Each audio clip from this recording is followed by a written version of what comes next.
After much deliberation, I, Edward Johnson, awoke the morning of August 1st, 1848, to embark on a journey west along the Oregon Trail.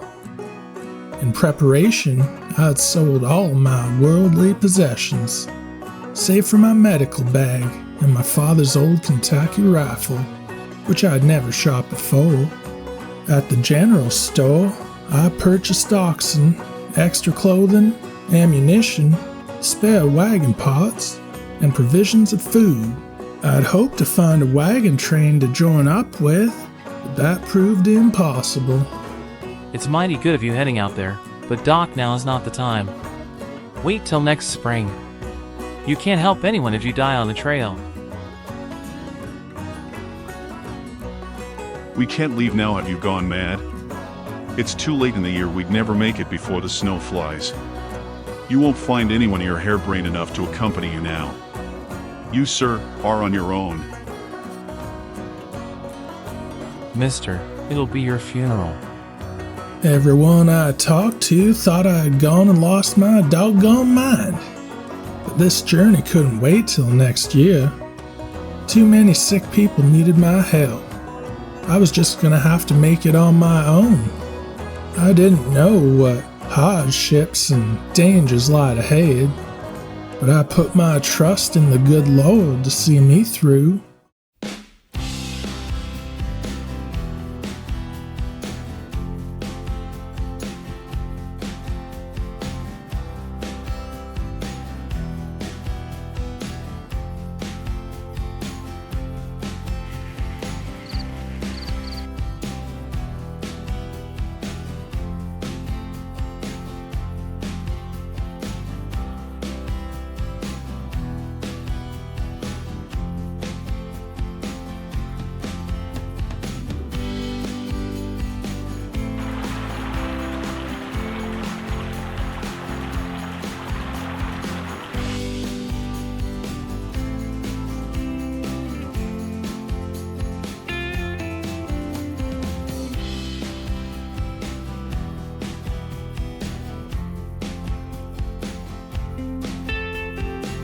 So far, life on the trail ain't half bad.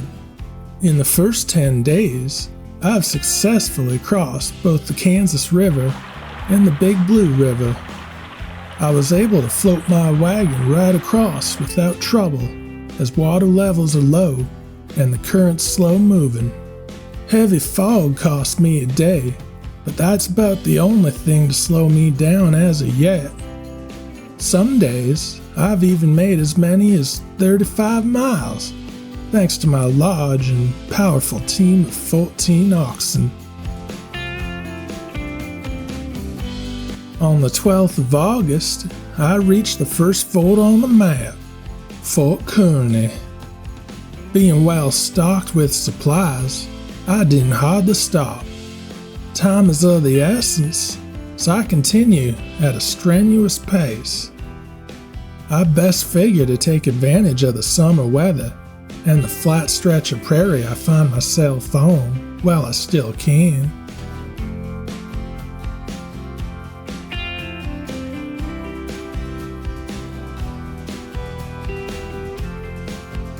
August 17th. Upon arriving at Chimney Rock, I've traveled over 550 miles in my 2.5 weeks on the trail. Such a grueling pace has began to take its toll on both myself and my oxen. I decided to take us 3 days rest. I even foraged around a bit and found me some wild berries, which add some welcome variety to my diet consisting of store-bought goods.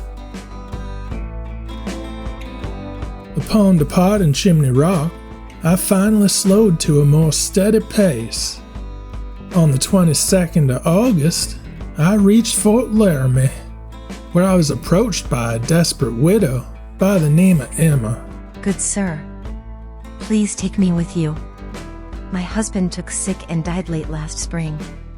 Soldiers found me on the trail and brought me to the fort. But I just can't sit around here any longer. I aim to finish what we started, but I can't manage on my own. You wouldn't regret it. I'm a real good cook.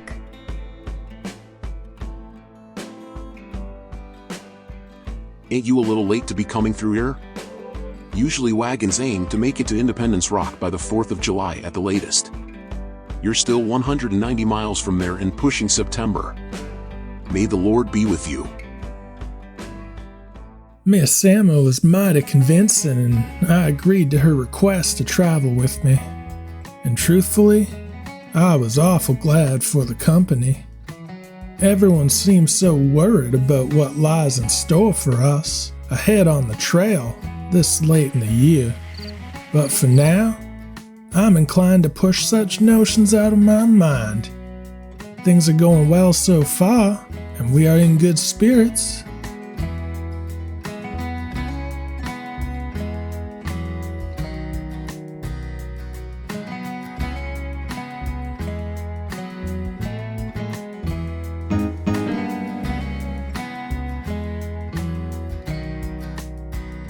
We began to encounter some minor setbacks, however, as we approached Independence Rock.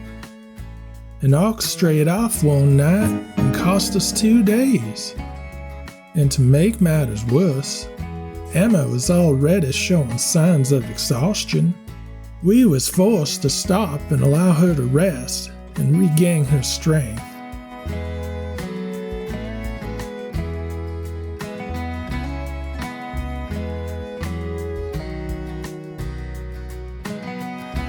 Furthermore, one of my oxen took sick, but we managed to arrive at Independence Rock on September 8th, just more than 2 months later than a traveler should. We stopped just long enough to carve our names out in the rock with all the others that had come before us.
We arrived at the next landmark, the South Pass, on September 19th, after a tough stretch of either bad water or no water at all. Our health had begun to suffer, so we rested there a total of 5 days at first to recover.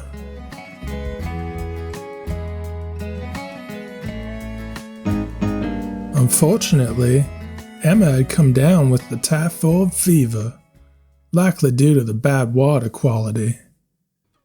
I immediately put her to bed and resigned to wait as long as was needed.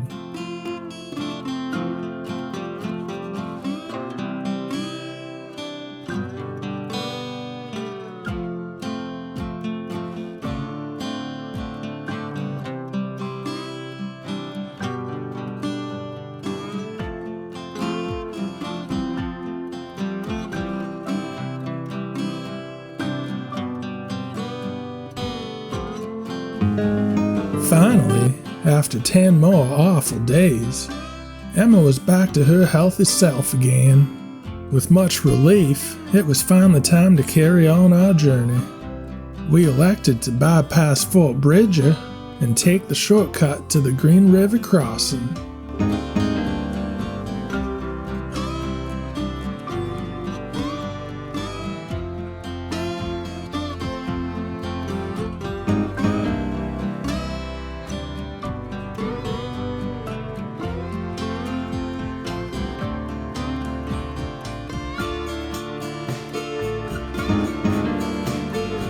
As we pushed through this cursed desert stretch, water once again became quite scarce and risky to drink. Our health took a decline, so it became necessary to stop and rest despite the lack of drinking water.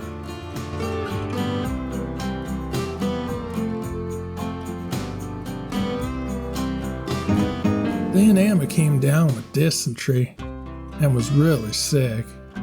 I watched her closely round the clock over the next few days, doing my best to keep her hydrated with that little water we had. She was gravely ill and very near death, but finally, she managed to pull through. Next, our wagon caught fire and the flames claimed some of our supplies. Fortunately, we managed to put it out in time to save most of our things. This journey has really turned into a struggle. It's become just one thing after another. And then Emma up and got herself lost. She had been gathering buffalo chips to use as fuel for our evening fire and went too far. It was extra scary because she wasn't even fully recovered from her bout of dysentery quite yet at the time. Next, what do you know? She was fine for all of about a day. Then, up and caught cholera directly after all that. I set up camp a few miles away from the Green River, and we rested for a spell. We reached the Green River crossing on November 2nd and rested some more, until poor Emma was well again. The river looked mighty deep and wide, so I elected to hire a ferry to take us across. It cost me $5 and another day's wait, but I say it was worth it in the end.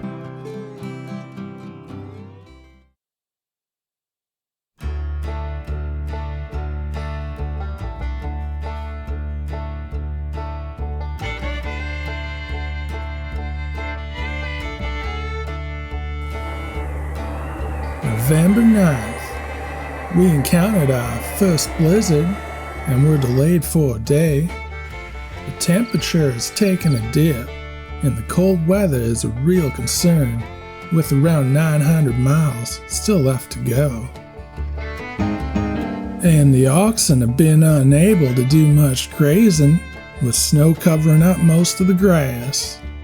Hard times are surely ahead. Just when the weather seemed to improve a bit, Emma looks like she's contracted the cholera yet again. The poor woman can't seem to catch a break. I set up camp, and we took 4 days of rest, even though we really can't afford delays of any kind right now. But it wasn't long before I caused a delay of my own. I mistakenly led us down the wrong trail for a whole day and a half before realizing my costly error. That resulted in 3 more lost days. Doubt was creeping into my mind. I sat up late that night by the fire, contemplating things.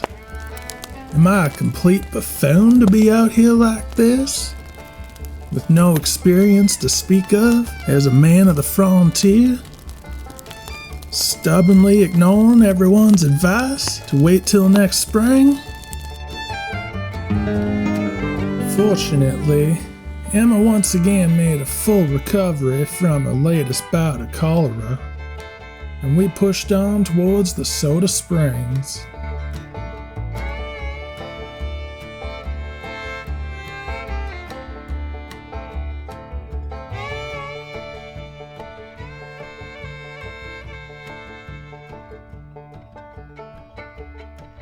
The fair weather has lasted longer than expected, and it's been a real blessing.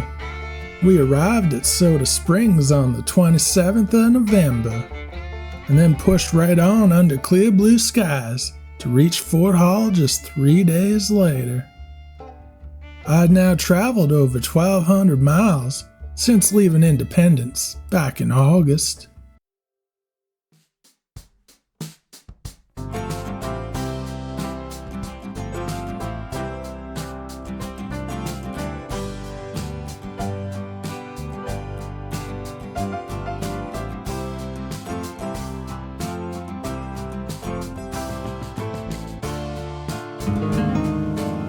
December 3rd. Things continue to look up as we found a wagon by the roadside with a spare wagon axle that looked almost good as new. You never know when something like that could come in handy.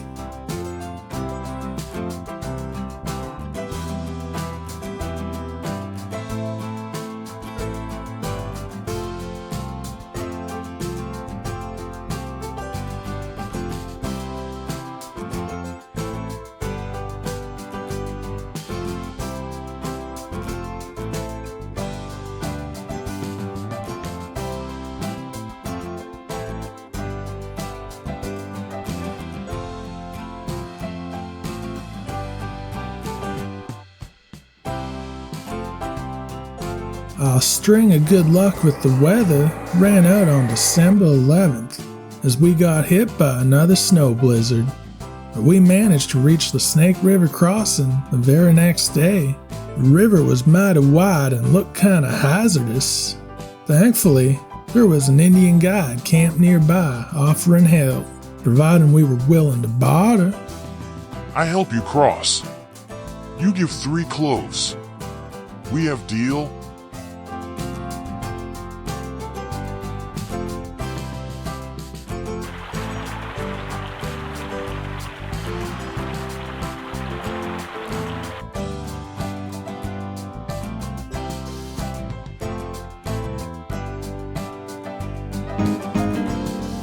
After the Snake River, we ran into another spell of bad water. Going through that once again weakened us considerably. So we kept resting as needed until we finally felt good and healthy again.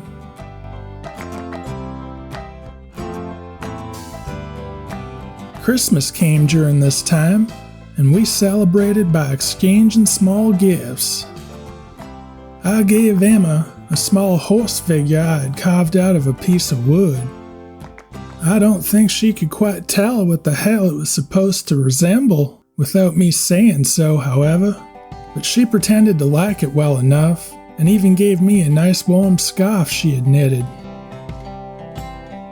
By now, especially with another mouth to feed, my food supply was starting to dwindle.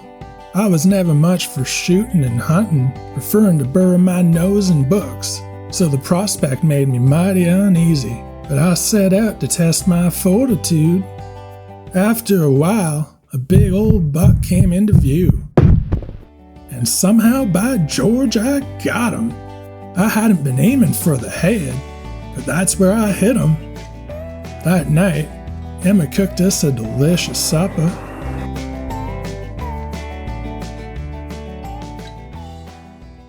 January 3rd. Yesterday, another blizzard hit, and now Emma started burning up with a fever. Despite my best efforts, Emma's condition continues to deteriorate. The winter weather sure isn't helping. January 9th, 1849. Today my heart is extremely heavy. During the night, dear Emma's soul went on to be with the Lord. I tried everything I knew how, but still the fever took her. I buried her as best I could in a shallow grave on account of the ground being frozen and covered in snow. It'll be difficult to go on.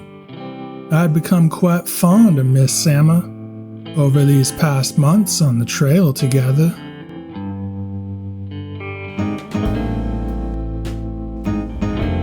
Finding water continues to be an issue, and I came down with what I suspect to be a case of measles. For 6 days I rested.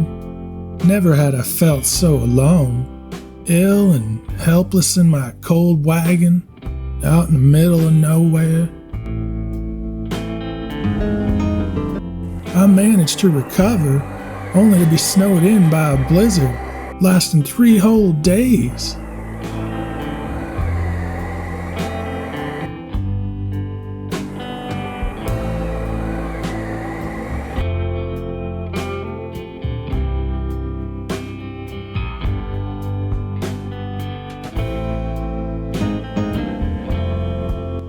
snow built up so deep, my wagon got stuck.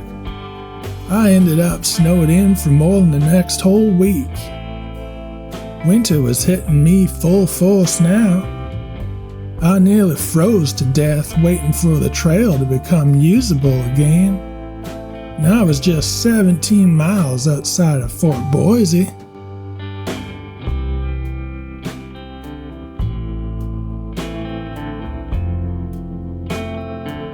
Once again, my food stores were running low, but I managed to bag another buck on the way to the fort. This time, I had to dress and cook it myself. I managed to do a good enough job, I suppose, but it just wasn't the same. Nothing was. I missed Emma something awful.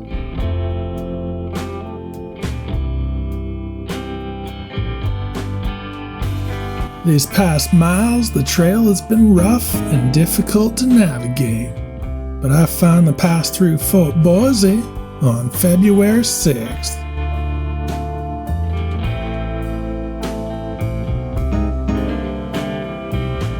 Starting the next day, I didn't feel right, so I decided it best to rest for a bit. Based on my symptoms, I reckon I'd come down with cholera myself. I stopped for another 5 days before finally deciding to try and carry on. But I wasn't making much progress. What with fighting through the vomiting, diarrhea, cramps, and extreme dehydration. Thankfully, I managed to recover after 3 horrid days like that.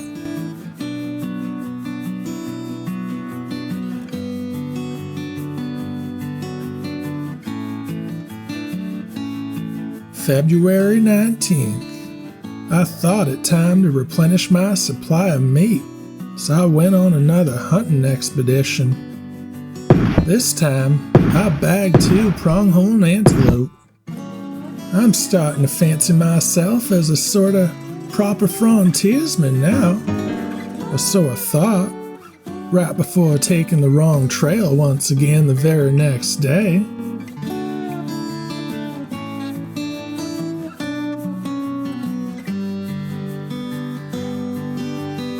February the 26th. One of my oxen collapsed and died on me. I can't help but feel bad, as they've all been with me the entire journey, and have went through so much in order to get me here, and then I found myself following the wrong trail again. I'm closing in on the Blue Mountains, however. They are visible on the horizon now.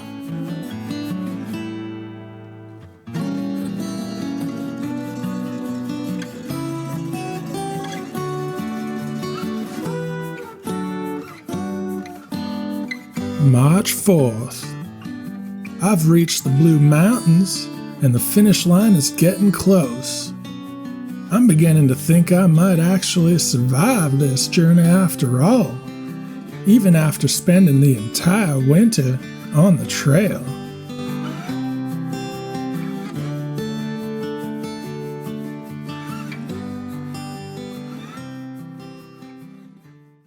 I passed through Fort Walla Walla on March 7th, which is just over 200 miles away from my destination.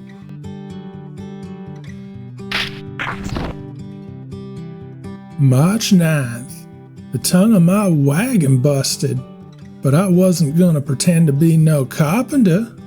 I just replaced it rather than try and fix it. That's what I bought them spare parts for, anyhow.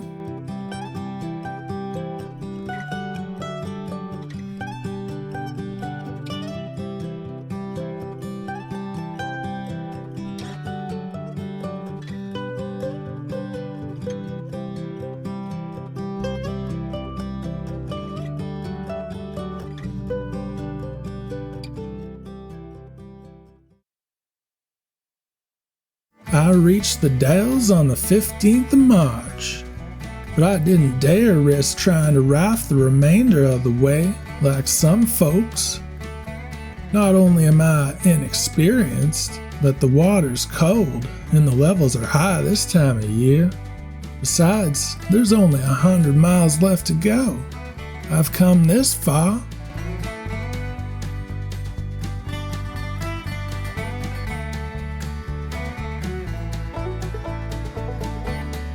March the 17th. I suddenly found myself stricken with fever and in need of a break. Just my luck, running a temperature with just 55 darn more miles left to go. March 22nd. My camp was visited by a thief during the night. He didn't get anything worth chasing after him for, in my condition. As long as I still have my remaining money to build a new life with, I'll be okay. But sick or not, I needed to replenish my food, so I went for a quick hunt and then continued on my way.